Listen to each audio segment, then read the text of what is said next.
बिस्मिल्लाहिर्रहमानिर्रहीम। अस्सलाम वालेकुम स्टूडेंट्स, मैं हूं Abdul Latif. Math class 9 chapter number 1 matrices and determinants लेकर आपकी खिदमत में हाज़िर हूं। स्टूडेंट्स, इसमें हम एक्सरसाइज कर रहे हैं 1.1।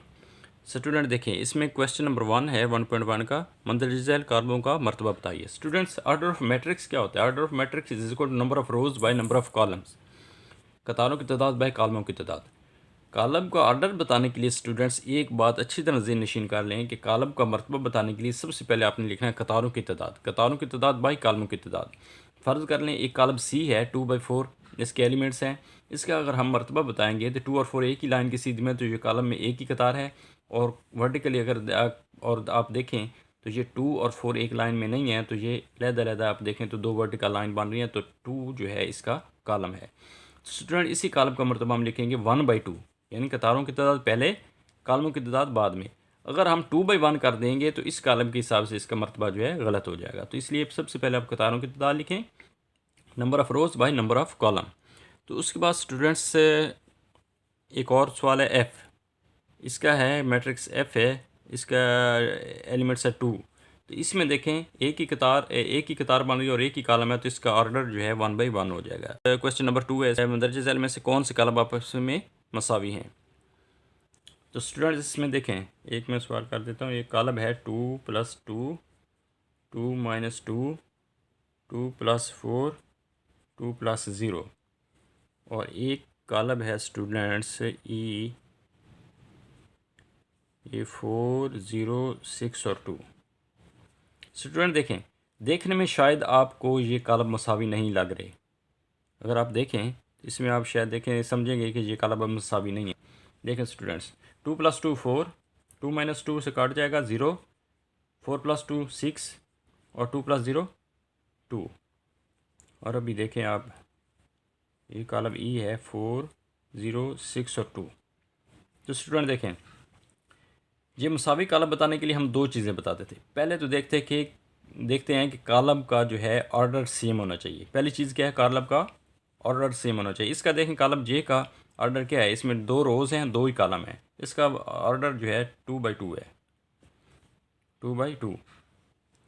ये देख रहे हैं, ऑर्डर ऑफ जे, कालम जे का ऑर्डर जो है 2/2 है।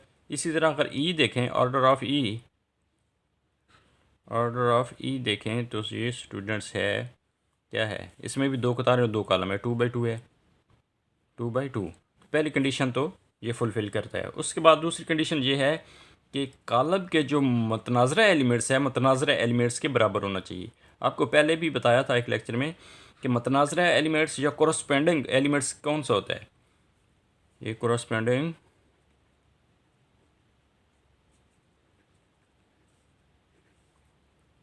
एलिमेंट्स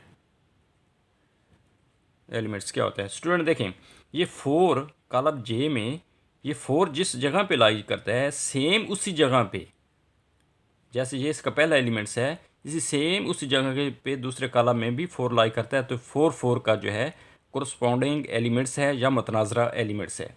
इसी तरह 0 इस 0 का मतनाज़रा एलिमेंट्स है, 6 का मतनाज़रा एलिमेंट्स है, 2 का मतनाज़रा एलिमेंट्स है। तो हम देखते हैं कि 4 के बराबर है, सेम है, 0 है, 6 और 2 है, तो मतनाज़रा एलिमेंट्स भी इसके बराबर हैं। तो स्टूडेंट्स, इस तरह ये कालम जो है हम कह सकते हैं कि इसका मरतबा भी सेम है और इसके मतनाज़रा एलिमेंट्स भी सेम हैं। तो हम कह सकते हैं कि matrix J and E R equal. बहुत ही आसान है स्टूडेंट्स, इसको देखें। स्टूडेंट्स, नेक्स्ट क्वेश्चन नंबर 3 हम लेते हैं। तो इसमें सवाल है कि एक मैं लिख देता हूँ, एक हमारे पास मसावात है, कालमों की मसावात है a + c, a + 2b, c - 1 और 4d - 6 इज़ इक्वल टू 0, -7, 3 और 2d। मसावात क्या होती है स्टूडेंट्स? ये मसावी की अलामत, बराबरी की अलामत। जिस भी रियाजी की टर्म्स के दरमियान बराबरी की अलामत आ जाए तो इसका मतलब है वो मसावात है, उसको हम मसावात कहते हैं। तो स्टूडेंट देखें, इस मसावात में बोलता है कि ए, बी, सी और डी की कीमतें मालूम करें जो दी गई मसावात को दुरुस्त कायम रखती हैं। दुरुस्त कायम रखने का मतलब क्या है? अगर हम कहते हैं कि ये मसावात है, यानी ये चीज़ इसके बराबर है, तो लाजमी ये कंडीशन में बराबर ही होनी चाहिए। तो स्टूडेंट्स, अगर हम कहें कि ये a प्लस सी ज़ीरो के बराबर है, तो ये ज़ीरो के बराबर ही है। तो बराबरी के लिए स्टूडेंट देखें, पहले आपने पढ़ा था इक्वल मैट्रिक्स का। उसमें क्या था, हम मुतनाज़िर एलिमेंट्स को मुतनाज़िर एलिमेंट्स के बराबर रखते थे। काला मसावी कब होते थे? एक तो उनका मर्तबा सेम होना चाहिए, और दूसरा कोई से दो जो है कालब जो है हम कहते थे मसावी हैं, वो दो चीज़ें देखते थे। एक तो इसका मर्तबा बराबर होना चाहिए, और दूसरा उसके मुतनाज़िर एलिमेंट्स के बराबर होना चाहिए। स्टूडेंट, इसमें हम ए बी सी और डी की कीमतें मालूम करनी है, तो हम मुतनाज़िर एलिमेंट्स को मुतनाज़िर एलिमेंट्स के बराबर रख के मसावातें बनाएंगे। हर मुतनाज़िर एलिमेंट्स को दूसरे मुतनाज़िर एलिमेंट्स के बराबर रखेंगे, मसावात बनाएंगे, उनमें से फिर ए बी सी और डी की वैल्यू कैलकुलेट करेंगे। स्टूडेंट्स, पहले देखें ए प्लस सी किसके मुतनाज़िर एलिमेंट्स है? ज़ीरो का, ज़ीरो के बराबर। चूँकि ये दोनों मसावात बराबर हैं, ये दोनों कालब बराबर हैं, तो इसका मतलब है इसका मुतनाज़िर एलिमेंट्स भी मुतनाज़िर एलिमेंट्स के बराबर होंगे। इसको हम इक्वेशन नंबर 1 का नाम देते हैं। दूसरा है a प्लस 2b, ये -7, इसको 2 का नाम दे दें। उसके बाद है c minus 1 is equal to 3, ये आप इक्वेशन नंबर 3 का नाम दे दें। 4d minus 6 is equal to 2d, तो ये इक्वेशन नंबर 4। स्टूडेंट देखें, अभी हम आसानी से कौन से वेरिएबल की कीमत मालूम कर सकते हैं। इसमें हम इक्वेशन नंबर 3 लेते हैं। From 3 c minus 1 is equal to 3, so क्या आ जाएगा? c इज़ इक्वल टू, ये माइनस का 1 है तो इधर जाएगा तो क्या हो जाएगा? प्लस का। ये तो स्टूडेंट देखें, c इज़ इक्वल टू, ये -1 है तो इधर क्या हो जाएगा? हो जाएगा 3 प्लस 1 हो जाएगा। सो c इज़ इक्वल टू 4, तो c की वैल्यू तो हमारे पास आ गई 4। उसके बाद है ये c की वैल्यू अगर हम इक्वेशन नंबर a में पुट कर दें, फ्राम a पुटिंग, आप इस तरह लिख सकते हैं कि putting the value of c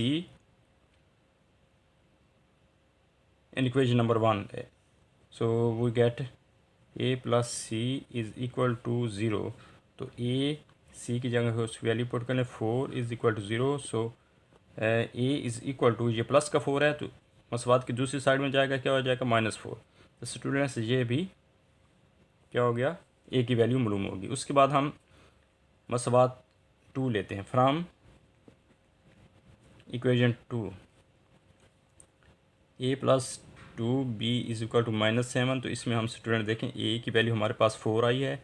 -4 plus 2b is equal to 7, so 2b is equal to 7, ये माइनस का इधर है तो इधर जाएगा तो +4 हो जाएगा। 2b is equal to 11, so b is equal to 11/2।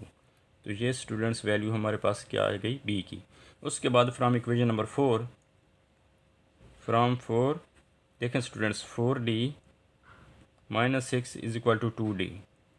अगर हम स्टूडेंट्स इस 2d और ये 4d है 2d है, इसको इधर ले आएँ और इस यानी वेरिएबल वाली रकम को एक साइड में ले आएँ और कांस्टेंट को दूसरी साइड में ले जाएँ, तो ये इस तरह हम लिखेंगे 2d -4d minus 2d is equal to, ये माइनस का 6 है plus 6।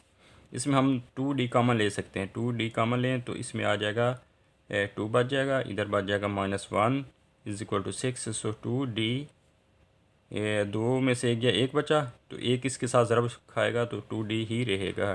2d is equal to 6, so d is equal to 6/2। ये हम इसको डिवाइड करेंगे तो 3 आ जाएगा, सो d इज़ इक्वल टू 3। इस तरह स्टूडेंट्स हमारे पास a, b, c और d की वैल्यू हमारे पास आ गई हैं। a और b, c और d की वैल्यू। तो इस तरह स्टूडेंट्स हम कालबों में अगर कोई सी दो कालब की इक्वेशन दी गई है तो उसमें आपको बताया जाए कि ए बी सी डी या किसी वेरिएबल की वैल्यू मालूम करें, तो आप मुतनाज़िर एलिमेंट्स को मुतनाज़िर एलिमेंट्स के बराबर रखें, तो आप आसानी से A B C D value या किसी भी वेरिएबल की वैल्यू मालूम कर सकते हैं। तो स्टूडेंट्स, हमारा आज का लेक्चर यहीं पे ख़त्म हुआ। नेक्स्ट लेक्चर में इंशाल्लाह फिर हाज़िर होंगे। तब तक के लिए दीजिए इजाज़त। अस्सलामु अलैकुम वरहमतुल्लाहि वबरकातुहू।